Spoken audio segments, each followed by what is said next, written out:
ஆரோக்கியமான குடல், ஆனந்தமான வாழ்வு. திருச்சியில் அதிநவீன வசதிகளுடன் இயங்கி வரும் டாக்டர் கண்ணன்ஸ் கேஸ்ட்ரோமேட் மருத்துவமனை, திண்டுக்கல் மெயின் ரோட், திருச்சி. உங்கள் செரிமான மண்டல பிரச்சனை அனைத்திற்கும் சிகிச்சை அளிக்கப்படும். நீங்க என்ன எழுதியிருக்கீங்கன்னு உங்களுக்கு தெரியாது உங்க தேர்தல் அறிக்கையில. ஆனால் அவர் சொல்கிறார் நாம காப்பி அடிக்கிறோம். எத்தனையோ விமர்சனங்களை வைத்துக் கொண்டிருக்கிறார். அவருக்கு முதல்ல தேர்தல் பயம் வந்துச்சு, பிறகு தேர்தல் ஜுரம் வந்துச்சு, இப்ப ஜன்னியே வந்துருச்சு. அதனால என்ன பேசுறாருன்னு அவருக்கே தெரியாம தான் ஒரு முதலமைச்சராக இருந்தவர், இன்னைக்கு எதிர்கட்சி தலைவராக இருக்கக்கூடிய ஒருவர் என்பதை மறந்துவிட்டு தன்னுடைய தரம் என்னன்னு அவருக்கே தெரியாம இன்னைக்கு மிக மோசமாக விமர்சனங்களை வைத்துக் கொண்டிருக்கிறார். நான் தொடர்ந்து அவரை விமர்சனம் செய்கிறேன் என்பதற்காக நேற்று பேசும் பொழுது தரம் தாழ்ந்து என்னை பார்த்து சொல்கிறார், நீங்க மறுபடியும் ஜெயிலுக்கு போயிருவீங்கன்னு. நான் எடப்பாடி பழனிசாமிக்கு ஒண்ணு சொல்ல விரும்புறேன். வழக்கு என் மீது பொய் வழக்கு போடப்பட்டது உண்மை.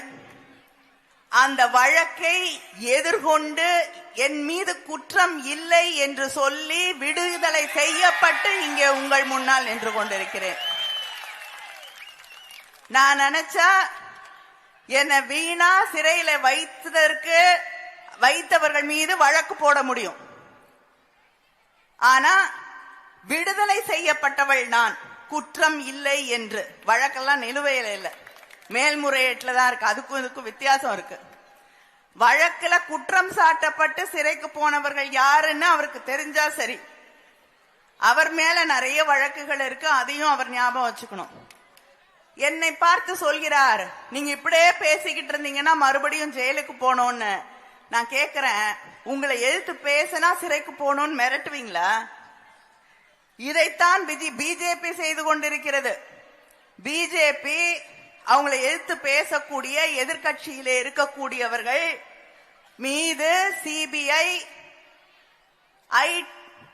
இன்கம் டாக்ஸ், இடி என்று வழக்குகளை ஏவி விட்டுக் கொண்டிருக்கிறது. உங்களுக்கு அவங்களுக்கு என்ன வித்தியாசம்? இதனாலதான் சொல்றோம் அண்ணா திமுகவை அமித்ஷா திமுக ஆக்கிட்டீங்கன்னு.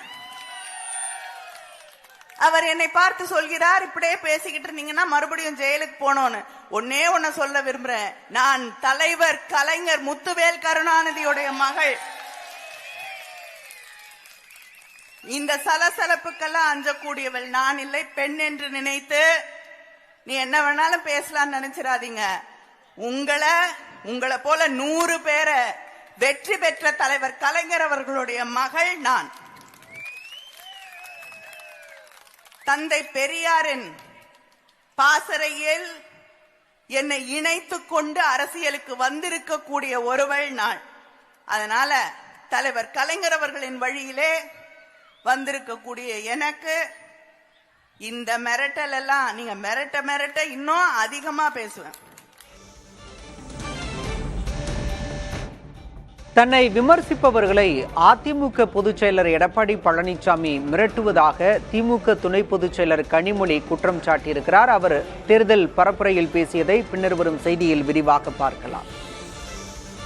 ஆரோக்கியமான குடல், ஆனந்தமான வாழ்வு. திருச்சியில் அதிநவீன வசதிகளுடன் இயங்கி வரும் டாக்டர் கண்ணன்ஸ் கேஸ்ட்ரோமேட் மருத்துவமனை, திண்டுக்கல் மெயின் ரோட், திருச்சி. உங்கள் செரிமான மண்டல பிரச்சனை அனைத்திற்கும் சிகிச்சை அளிக்கப்படும்.